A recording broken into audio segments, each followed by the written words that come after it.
हरे कृष्णा। हमारे भागवत प्रवाह में आपका स्वागत है और आज हम चर्चा कर रहे हैं श्रीमद् भागवतम के 5वें स्कंद के 5वें अध्याय पर, 5th चैप्टर, और इसका श्लोक नंबर 1 बहुत महत्वपूर्ण है, जिसमें ऋषभ देव ने अपने 100 पुत्रों को क्या ज्ञान दिया है। ये हर पिता का कर्तव्य है। कहते हैं पिता को पिता नहीं बनना चाहिए, माता को माता नहीं बनना चाहिए, गुरु को गुरु नहीं बनना चाहिए, जब तक वो अपने परिजनों को यानी अपने ऊपर निर्भर अपनी संतानों को, अपने शिष्यों को इस जन्म मृत्यु के चक्र से मुक्त होने का रास्ता नहीं बताते हैं। तो क्या शिक्षा दी ऋषभ देव भगवान ने, यह सुनते हैं आज के इस एपिसोड में।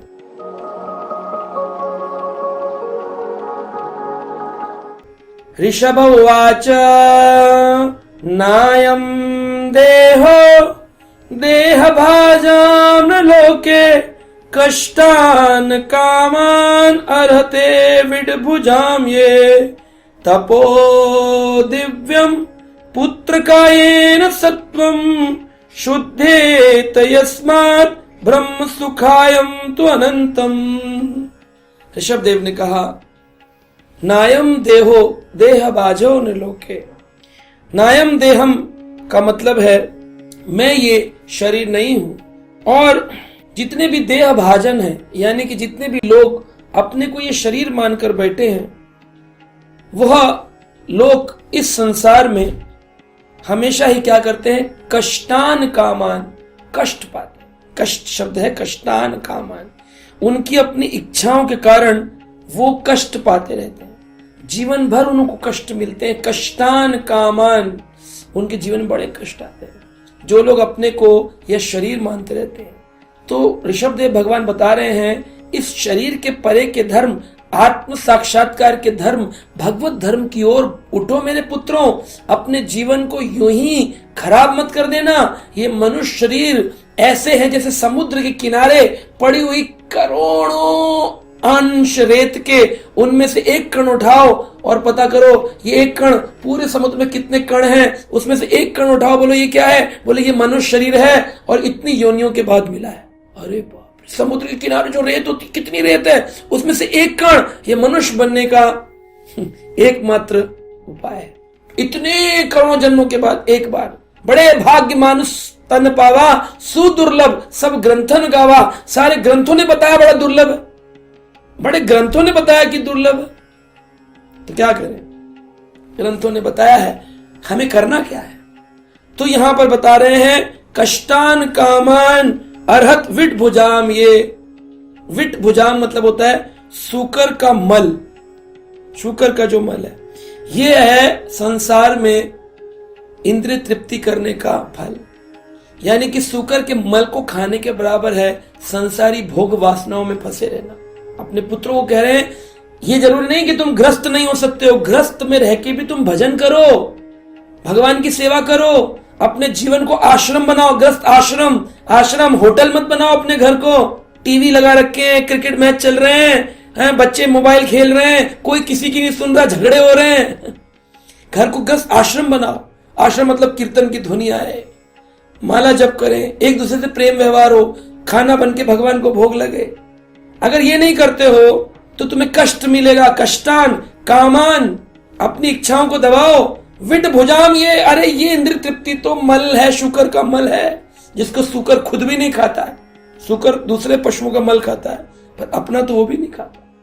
इस संसार में लोग मान प्रतिष्ठा, शुकेर अविष्ठा, अपनी मान प्रतिष्ठा में अटक गए हैं, इज्जत के कारण बहुत कार्य कर रहे हैं। तुमको समझना चाहिए। तो क्या करें, तपो दिव्यम पुत्रकायेन सत्वम। तुम तपस्या करो, नहीं तपो दिव्यम, दिव्य तपस्या करो। एक तपस्या होती है सिर नीचे कर लिया, खून आ जाए और हम अच्छा, हमारा बुद्धि चले, दिमाग में खून आ जाए तो हम अच्छा समझ पाएंगे, फिर समझ के क्या करेंगे, आसन करके भोग कर पाएंगे। तपो दिव्यम पुत्रकायेन सत्वम, दिव्य तपस्या करो मेरे पुत्रों, और तपस्या करो।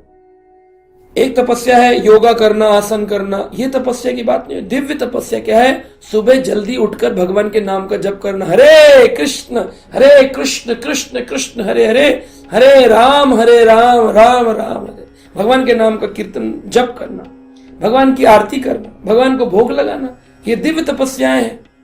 तपो दिव्यम पुत्र कायेन सत्वम शुद्ध्यन्ति यस्मात्, ये आपको पूरा का पूरा शुद्ध कर देंगे, कंप्लीटली प्यूरिफाई। शुद्ध्यन्ति यस्मात् ब्रह्म सुखायम तो अनंतम, और क्या प्रदान करेंगे? संसारी सुख दुख लेकर आता है, परंतु ये तपस्याएं ब्रह्म सुखायम तो अनंतम, ये अनंत अनंत अनंत अनंत काल तक सुख प्रदान करेंगे। संसार में 3 प्रकार के कर्म हैं। शास्त्र कहते हैं एक कर्म प्रारंभ किया, आज कष्ट है, कल सुख मिलेगा। एक है आज सुख मिलेगा, कल कष्ट मिलेगा। जैसे उदाहरण में बच्चे बहुत मेहनत करते हैं, पढ़ाई करते हैं, क्यों करते हैं? अपनी इंद्रिय तृप्ति को रोकते हैं, हम खाएंगे नहीं, घूमने नहीं जाएंगे। कुछ बच्चों ने तो 10वीं 12वीं की परीक्षाओं के लिए मोबाइल देखना छोड़ दिया, टीवी देखना छोड़ दिया, और आगे क्या मिलेगा? बाद में फल मिलेगा, हमारे अच्छे ग्रेड आएंगे, अच्छे इंजीनियरिंग मेडिकल कॉलेज में जाएंगे, डॉक्टर इंजीनियर बनेंगे, फिर अच्छी जॉब पाएंगे, पैसे कमाएंगे। यानी आज कष्ट कर लो, कल भोग कर लेना, सुख ले लेना। एक ये कर्म है। एक है आज भोग कर लो, कल का किसने देखा? तो कुछ बच्चे सिगरेट पीते हैं, मदिरा पान करते हैं और जीवन में एंजॉय करते, पढ़ाई लिखाई में ध्यान नहीं देते, फिर बाद में फ्लॉप हो जाते हैं, फिर उनको कोई काम नहीं मिलता, फिर कहते काश हम पढ़ लिए होते। तो आज सुख ले लो, कल कष्ट मिलेगा, आज कष्ट ले लो, कल सुख मिलेगा। यही 2 कार्य लोगों को जहां मालूम है, लेकिन एक कार्य, तीसरा जो कार्य है, ये लोगों को नहीं पता, जिसकी बात ऋषभदेव भगवान ने अपने पुत्रों से करी। तपो दिव्यम, दिव्य तपस्या अगर करोगे तो क्या मिलेगा? शुद्ध्यन्ति यस्मात्, तुमको प्यूरिफाई करेगा, शुद्ध कर देगा, ब्रह्म सुख प्रदान करेगा, जिसके प्रारंभ में भी सुख है और उस अंत में भी सुख है। आज अगर आपने माला शुरू करी जप करना, तो आज भी आनंद आता है, भगवान का नाम बहुत आनंद देता है। मुझे खुद 20 साल से अधिक हो गए, कभी मन नहीं किया छोड़ दें इसको, आनंद आ रहा है। ब्रह्म सुख है ये, ब्रह्म सुख प्रारंभ में भी है और अंत में भी है। जीवन जियो तब भी शुद्ध रहो, जीवन छोड़कर जाओ तब भी फल पाओ। ब्रह्म सुखायम तो अनंतम, अनंतम यानी अनलिमिटेड है।